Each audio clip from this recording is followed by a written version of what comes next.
Perkelahian dua insan yang berlaku di depan mata sungguh mendebarkan, tetapi tidak pula bagi lelaki berdarah dahi. Perkelahian itu buatnya sungguh menyeronokkan. Setiap kali orang bertarung di tanah lapang melepaskan tikaman pada lawannya, lelaki berdarah dahi ketawa kepuasan. Hebat, dengusnya. Bila pihak lawan membalas dengan tikaman bertubi-tubi, lelaki berdarah dahi bertepuk tangan. Ketawanya semakin keras dan dia melompat-lompat sambil menjerit. Tidak ubah macam orang kena histeria.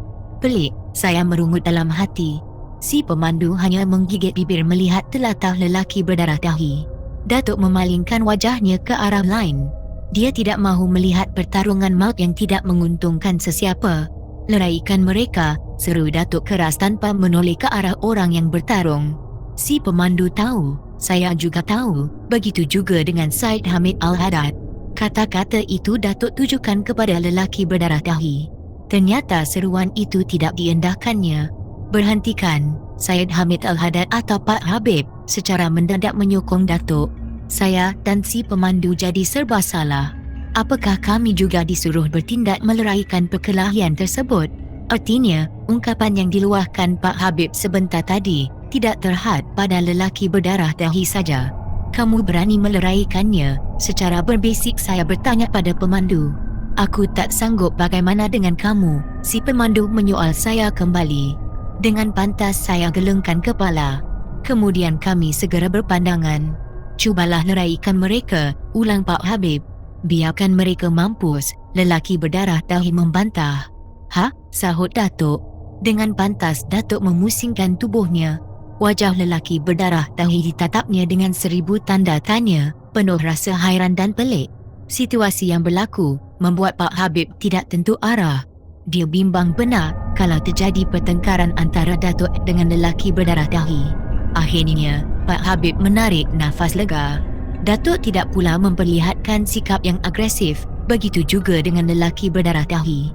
Dua insan yang bertarung di tanah lapang terus memperjudikan nasib. Sukar diduga antara mereka berdua siapa yang lebih dulu gugur ke bumi. Satu hal yang pasti, mereka saling berbalas tikaman, saling melepaskan pukul 5 dan tendangan tajam. Ada ketikanya, kedua-dua insan tersebut saling bergulingan, berlompatan. Dengan mata terbuka, saya melihat beberapa tikaman yang dilakukan tepat mengenai sasaran di tubuh. Tetapi, tidak meninggalkan sebarang kesan. Tidak luka, tidak pula berdarah. Tubuh kedua-duanya tidak mampan atau lut dengan senjata tajam. Si pemandu mengikuti setiap gerak langkah yang diatur oleh kedua-dua insan itu. Lelaki berdarah dahi tidak berubah, tetap seperti tadi. Ada masanya melompat tinggi, di ketika yang lain menjerit dan ketawa terbahak-bahak sambil bertepuk tangan. Salah seorang daripada mereka yang bertarung menjerit panjang. Dia tergelincir lalu jatuh ketika menepis tikaman lawannya. Dalam keadaan yang terkial-kial mahu bangun, dia menggunakan kaki untuk mengelak dan menyelamatkan nyawanya. Segala-galanya berlaku dengan pantas sekali. Di saat lawan menerkam dengan senjata terhunus di tangan, lelaki yang terbaring segera mengangkat kaki kanannya. Dia melepaskan tendangan yang padu di bahagian punggung lelaki yang menerkam. Tendangan itu menyebabkan lelaki yang menyerang terdorong ke belakang lalu jatuh terlentang. Tetapi dengan tangkas bangun dan menerpa bagaikan singa lapar. Satu tikaman tepat dilepaskan ke bahagian depan rusuk orang yang terbaring. Hujung senjata tajam, macam bentuk golok, bagaikan tergelincir ke arah lain dan terus terbenam ke bumi. Sepatutnya, senjata tajam terbenam di rusuk lelaki itu. Tetapi, seperti ada tenaga gaib yang menolak pergelangan tangan orang yang melepaskan tikaman. Kedua-duanya memang handal, semua jenis besi tak boleh tembus kulitnya. Peluru senapang, peluru pistol, malah peluru meriam sekalipun tak lod. Guru mereka boleh telan bara api. Lelaki berdarah dahi memberitahu si pemandu penuh semangat. Kalau macam itu caranya, sampai pagi esok pun pergaduhan tak berhenti. Susah jadinya, balas si pemandu dengan wajah yang cemas. Saya yang dapat menangkap percakapan mereka berdua turut jadi resah semacam. Bayangkan kalau pertarungan itu berlanjutan sampai ke pagi. Siapakah yang sanggup menunggu?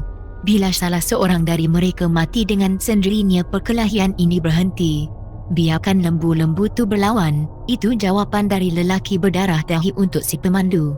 Kamu manusia pelik, song-song si pemandu. Mereka lagi pelik, tingkah si lelaki berdarah dahi. Dia terus ketawa berdekah-dekah, mengoyang-goyangkan tubuhnya macam orang menari joget. Perbuatan lelaki berdarah dahi itu ternyata tidak disenangi oleh Datuk dan Pak Habib. Mereka mesti diberhentikan dari pergaduhan yang tidak menguntungkan ini. Pak Habib merenung muka lelaki berdarah dahi, seolah-olah minta lelaki itu melakukan sesuatu yang bermanfaat. Tetapi, lelaki berdarah dahi buat tidak kisah, wajahnya dipalingkan ke arah lain. Dia tak mahu merenung muka dan biji mata Pak Habib. Kita mesti bertindak, jangan biarkan pergaduhan sampai ada yang mati, sambung Pak Habib sambil meninggikan suaranya. Taktik yang dilakukan itu berhasil menarik perhatian lelaki berdarah dahi. Dia terus merenung batang hidung Pak Habib semula. Kamu pergi leraikan. Bukankah mereka berdua kawan kamu? Datuk yang tadi lebih banyak mendengar mula mengorak langkah. Bahu kanan lelaki berdarah dahi digoyangnya berkali-kali. Sepasang anak mata lelaki berdarah dahi berada dalam sepasang anak matanya. Dan lelaki berdarah dahi terkejut besar dengan tindakan Datuk yang tidak disangka-sangka itu. Dia terus mengangguk seraya berkata, saya lebih suka mereka berlawan terus sampai mereka keletihan. Itu penyeksaan namanya. Tak baik menyeksa manusia macam itu. Mereka bukan binatang. Saya tahu. Sebenarnya, tahu apa? Sebenarnya apa? Datuk menyergah. Suaranya keras sekali. Buat beberapa saat lelaki itu kelihatan seperti kehilangan kata-kata untuk dituturkan. Terpaksa mengkerutkan kening dan mengecilkan kelopak mata. Sebenarnya begini, perangai mereka berdua pun lebih kurang macam binatang, tutur lelaki berdarah dahi dengan penuh yakin. Dia menarik nafas dalam-dalam, bagaikan mencari kekuatan dalam diri untuk berdepan dengan Datuk. Kurang bijak menuduh orang macam binatang. Saya berkawan dengan mereka, saya tahulah, awak mana tahu. Datuk meraba hujung hidung berkali-kali, menenangkan perasaan. Cara lelaki berdarah dahi menuturkan kata agak kasar dan keras. Datuk sedar, lelaki berdarah dahi kurang senang dengan tindakannya yang menyuruh dia. Lelaki berdarah dahi meleraikan kawannya yang sedang bergaduh. Dia merasakan perbuatan Datuk itu sudah keterlaluan. Pantang Datuk nenek saya diperintah, disuruh-suruh orang tak ada sangkut paut dengan darah daging saya. Lelaki berdarah dahi melahirkan protes secara terang-terangan. Dia sengaja bercakap kuat-kuat agar dapat didengar oleh Datuk. Dan Datuk yang sudah dapat mengawal perasaan tetap tenang, malah senyum pula. Pak Habib renung muka pemandunya, renung muka saya dan akhirnya renung muka Datuk. Tetapi, wajah lelaki berdarah dahi tidak menjadi sasaran anak matanya. Dua lelaki yang bertarung di tanah lapang, tidak serancap tadi. Sudah ada tanda-tanda keletihan pada diri masing-masing. Lelaki berdarah dahi tetap menumpukan seluruh perhatian ke tanah lapang. Ahem, tiba-tiba Datuk berdehem. Lelaki berdarah dahi memalingkan mukanya ke arah Datuk yang berdehem lalu menghadiahkan renungan sinis. Apalagi, begini, mereka berdua kawan kamu, sama-sama mahu menjahanamkan aku? Lembut benar nada suara Pak Habib. Kali ini batang hidung lelaki berdarah dahi jadi habuan sepasang anak mata milik Said Hamid Al-Haddad. Direnungnya anak mata lelaki berdarah dahi itu dalam-dalam. Tidak ada sebarang perubahan di wajah lelaki itu. Tidak gemetar, tidak cemas, tidak takut. Nampak bersahaja dan memang dia mengharapkan salah seorang daripada rakannya yang bertarung akan tewas.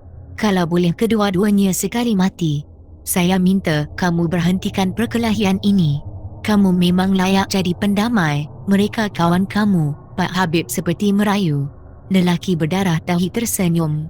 Biarkan mereka mati. Ungkapan dari lelaki berdarah dahi itu menyebabkan Datuk menggenggam buku 5. Entah mengapa dia jadi marah semacam. Dua insan yang bertarung di kawasan tanah lapang mula bergerak dalam keadaan terhad, tercungap-cungap keletihan. Beberapa detik berikutnya, buku 5 yang tergenggam dibuka oleh Datuk secara perlahan-lahan. Dan 5 jari jemari tangan kiri dan kanan terkembang. Semuanya menunjuk ke bumi. Kemarahan sudah gugur di hati Datuk.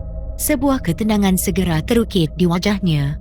Jangan biarkan kawan kamu mati sia-sia. Nada suara yang seakan-akan merayu dari Datuk membuat lelaki berdarah dahi tunduk merenung permukaan tanah. Kalau tadi dia melihat kawannya yang bertarung di kawasan tanah lapang penuh dengan rasa marah dan dendam, kini bertukar simpati. Tolong selamatkan, jangan biarkan kawan kamu mati sia-sia. Mati kata, tolonglah mereka. Datang lagi rayuan dari Datuk. Pak Habib berdebar menanti jawapan dari lelaki berdarah dahi. Dulu dan beberapa jam yang lalu, mereka berdua kawan saya. Sekarang mereka musuh saya. Datuk separuh terkejut. Lelaki berdarah dahi terus ketawa. Saya dan pemandu yang tahu kedudukan sebenar tidak merasakan apa-apa. Berbeza dengan Datuk dan Pak Habib yang kelihatan cemas dan bimbang. Dari kawasan lapang, tempat kedua-dua lelaki beradu kekuatan, terdengar bunyi letupan-letupan kecil beriringan dengan sinaran cahaya seperti sinaran kilat. Pancaran cahaya itu kelihatan seperti keluar dari telapak tangan kanan kedua-dua lelaki itu. Keadaan semakin teruk, bisik pemandu pada saya. Kita tenang, jangan takut, aku setuju, jawab si pemandu. Pak Habib dan Datuk nampak lebih bersedia untuk menghadapi sebarang kemungkinan. Lelaki berdarah dahi terpegun, bagaikan tidak percaya dengan apa yang berlaku di depan matanya. Akibat dari pancaran cahaya tersebut, sebahagian daripada kawasan tempat kami berdiri cerah seketika. Mereka cuba memperlihatkan ilmu kebatinan yang ada pada diri mereka. Makin lama mereka berlawan, makin banyak ilmu batin yang ada dalam diri mereka gunakan.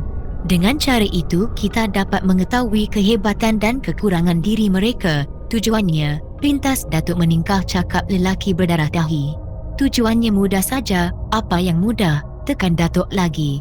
Dengan berani lelaki berdarah dahi itu degilkan sepasang biji matanya ke arah Datuk. Bibir tebalnya dijuihkan ke depan.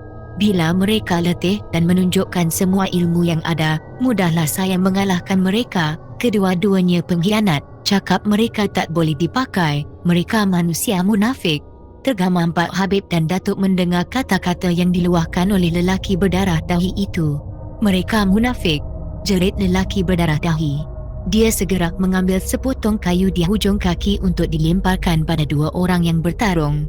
Mujurlah perbuatannya dapat dihalang oleh Datuk dengan ungkapan pujukan.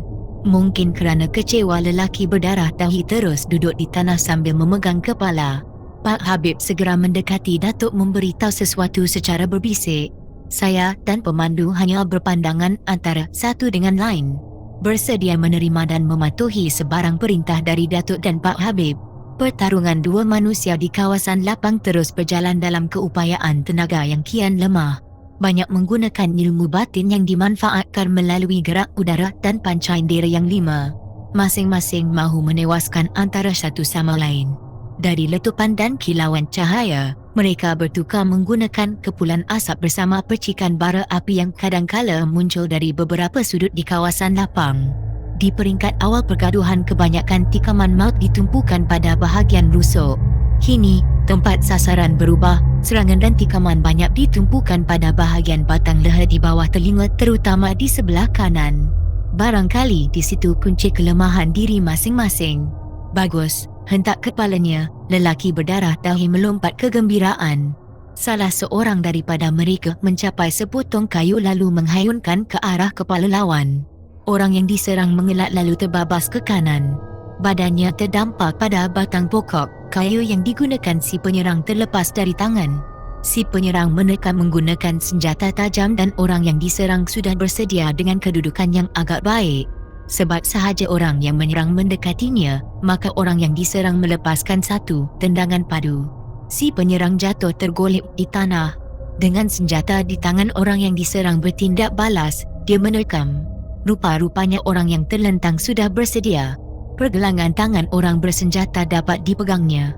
Dalam saat mengelakkan senjata tajam menembusi dadanya, ternyata tenaga orang yang terlentang makin berkurangan.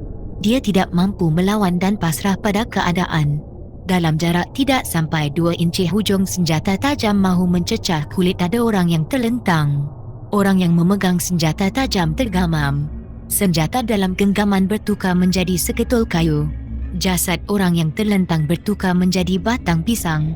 Kami melihat ada bebayang lembaga hitam berdiri di belakang orang yang mahu menikam mangsanya. Bebayang lembaga hitam yang tinggi itu segera membongkok lalu menarik tengkuk orang yang mahu menikam mangsanya ke belakang dan dihembankan ke sudut tanah lapang. Bila bebayang lembaga hitam itu hilang, kelihatan tengkorak manusia bergerak di udara dan terus hilang. Serentak dengan kehilangan lembaga hitam dan tengkorak, jasad yang menjadi batang pisang kembali kepada asalnya. Lelaki berdarah dahi dengan tidak semena-mena terus terkulai pengsan. Saya dan pemandu ditugaskan untuk memulihkan manusia yang berperangai bodoh sombong itu. Bila pulih, dia terus termenung tanpa banyak cakap. Saya menduga, setelah kejadian luar biasa yang tidak masuk di akal berlaku, pertarungan dua manusia itu akan turut berakhir. Andaian saya, mungkin juga Pak Habib, Datuk dan pemandu, tidak menjadi kenyataan. Dua manusia itu kembali bertarung. Leraikan mereka, bisik Datuk pada lelaki berdarah dahi yang sedang keletihan itu. Dia gelengkan kepala. Kamu tak mahu leraikan, Datuk minta kepastian. Sudah tentu, jawabnya penuh bertenaga. Dan dia mula bangun untuk melihat kedua-dua kawannya yang sudah pun memulakan pertarungan. Kalau begitu, kamu jangan marah bila aku bertindak. Satu amaran awal dari Syed Hamid Al-Haddad yang nyata sudah bosan dan meluat melihat pertarungan dua lelaki yang tidak diketahui bila akan berakhir. Apa yang kita lihat, mereka menunjukkan ilmu iblis, penuh sihir, rungut Pak Habib dengan wajah yang penuh kesal. Biarkan mereka Tuan Habib, lama sahaja nada suara lelaki berdarah dahi.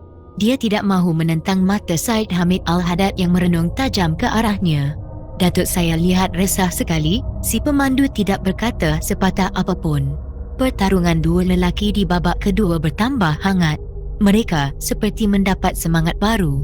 Kalau mengikut logiknya, mereka sudah amat penat. Sudah hancur tulang temulang kena penumbuk dan penendang. Sudah bertaburan daging tubuh akibat tikaman senjata tajam. Semuanya itu tidak berlaku. Tidak ada setitik darah pun yang tumpah ke tanah. Macam ada tenaga luar yang melindungi dua insan itu. Pada hemat saya bukan manusia yang berlawan. Syaitan yang berkelahi menyerupai manusia. Saya terdengar Datuk berbisik dengan Pak Habib. Tidak lama berselang Pak Habib berbisik sesuatu pada pemandunya. Setelah faham dengan apa yang disampaikan oleh majikannya, si pemandu segera beredar secara perlahan-lahan memisahkan diri dengan Pak Habib dan Datuk lalu mendekati saya. Pesan dari Datuk kamu dan Pak Habib, jauhkan diri dengan lelaki itu. Ikut aku, mari kita cari tempat selamat. Di mana? Ikut saja, jangan banyak soal. Saya segera mengekori si pemandu menuju ke satu kawasan yang agak terpisah dari kawasan tadi. Menyedari kami beredar, lelaki berdarah dahi mahu turut serta. Jangan ikut, biarkan mereka pergi. Datuk segera menghalangnya. Tindakan Datuk itu segera mendapat protes darinya. Tetapi, setelah dipujuk lelaki berdarah dahi pun aku